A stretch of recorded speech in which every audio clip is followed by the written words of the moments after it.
Hey guys, welcome to the testing academy Hindi के अंदर। और आज हम जानेंगे कि कैसे आप मॉक सर्वर क्रिएट कर सकते हो पोस्टमैन में। बहुत सारे लोग मुझसे पूछ रहे थे कि सर हमें मॉक सर्वर्स बेसिकली यूज करना है पोस्टमैन में, बताइए कि कैसे यूज प्रॉपर्ली कर सकते हैं। तो इस वीडियो के अंदर जानते हैं कि होता क्या है मॉक सर्वर और कैसे आप ऑलरेडी टेस्ट केसेस राइट कर सकते हो जो एपीआई डेवलप भी नहीं हुए by using the mock server. चलिए स्टार्ट करते हैं। तो गाइस, सबसे पहले मॉक सर्वर के बारे में पता कर लेते हैं कि एक्चुअली में होता क्या है। ठीक है, मॉक सर्वर का मतलब होता है कि बेसिकली ऐसा एपीआई, जनरली मान लो हम अभी एपीआई के कॉन्टेक्स्ट में बात कर रहे हैं कि एक ऐसा सर्वर जो कि मॉक है। मॉक मतलब बेसिकली नकली होता है एक्चुअल में। ठीक है, तो वो क्या करता है कि बेसिकली जो भी रिस्पॉन्स आ रहा है, राइट, मान लो हम एपीआई की बात करते हैं यहाँ पे क्योंकि हम एपीआई टेस्टिंग से रिलेटेड बात कर रहे हैं। तो एपीआई के अंदर जब कोई मान लो रिस्पॉन्स आ रहा है, ठीक है, उस रिस्पॉन्स को हम फेक कर सकते हैं। अभी डेवलपर मान लो उस बेसिकली उस एपीआई को डेवलप कर रहा है, राइट, पर उसको रिस्पॉन्स पता है कि ऐसा रिस्पॉन्स एक जेसन में आएगा। ठीक है, हम एज्यूम कर लेते हैं कि वैसा कुछ आएगा। तो उसको आप कैसे ऑटोमेट कर सकते हो side by side by using the mock server, वो देख लेते हैं एक बार अच्छे से। ठीक है, तो मान लेते हैं कि हमारे पास एक रिक्वेस्ट है, ठीक है, जिसमें प्रॉपर्ली कुछ रिस्पॉन्स आता है। अब मैं क्या करता हूँ कि सबसे पहले कि मैं एक नया कनेक्शन बनाता हूँ।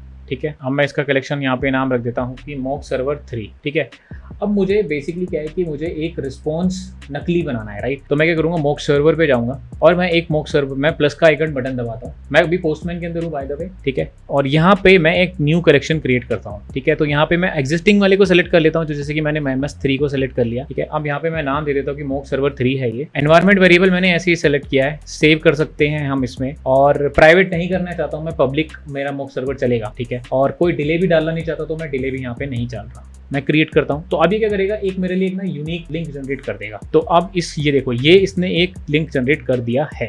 अगर आप इस पर क्लिक करोगे तो ये आपको मॉक सर्वर यहाँ पे दिखा भी देगा कि ये एक मॉक सर्वर है।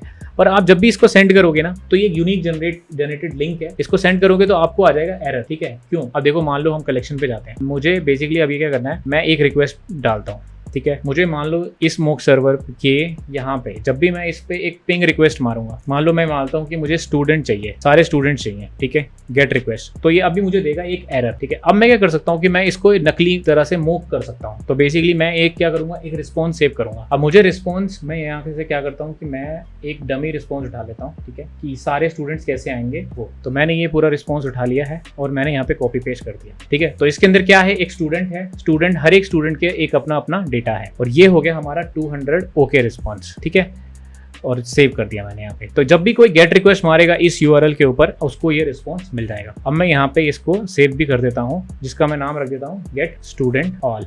ठीक है, अब इस रिक्वेस्ट को आप फिर से मारिए तो आप देखेंगे कि यहाँ पे एक रिस्पॉन्स आ चुका है। ठीक है, तो बेसिकली मैं क्या कर सकता था कि मैं अभी ये एपीआई डेवलप नहीं है, ये नकली एपीआई है जो कि एक मॉक्ड सर्वर पे, इस सर्वर पे होस्टेड है। यहाँ पे मुझे 201 रिस्पॉन्स भी आ गया है। अब मैं क्या कर सकता हूँ कि मैं यहाँ पे अपने टेस्ट केसेस लाइट कर सकता हूँ। मतलब मैं अपने टेस्ट केसेस को बिल्कुल अभी से ही लिख सकता हूँ कि चेक रिस्पॉन्स इज जेसन। तो मैं बेसिकली अभी ये चेक कर रहा हूँ कि रिस्पॉन्स हमारा जेसन होना चाहिए। ठीक है, सिमिलरली यहाँ पे मैंने एक फंक्शन को कॉल कर लिया है और यहाँ पे मैं यूज करने वाला हूँ पीएम ऑब्जेक्ट का। ठीक है, अगर आपको नहीं पता है तो ये बेसिकली मैंने पुरानी वीडियोस के अंदर बता रखा है कि कैसे पीएम करना है। एक्सपेक्ट, ठीक है, तो बेसिकली एक्सपेक्ट यहाँ पे हमारे पास डायरेक्टली रिस्पॉन्स में भी मिल जाता है, रिस्पॉन्स टू बी जेसन। यहाँ पे हमारे पास सक्सेस भी है, ओके भी है। तो यहाँ पे एक बार हम ओके पे ट्राई करते हैं कि हमारे को ये क्या दे रहा है, क्या हमारा टेस्ट केस पास हो रहा है कि नहीं हो रहा है। ठीक है, अभी मैं इसको सेव भी कर दूंगा, Ctrl+S का बटन दबा के। थोड़ा सा हम इसको यहाँ पे कर देते हैं और हम अब यहाँ से इसको फ्रेश कॉल करते हैं।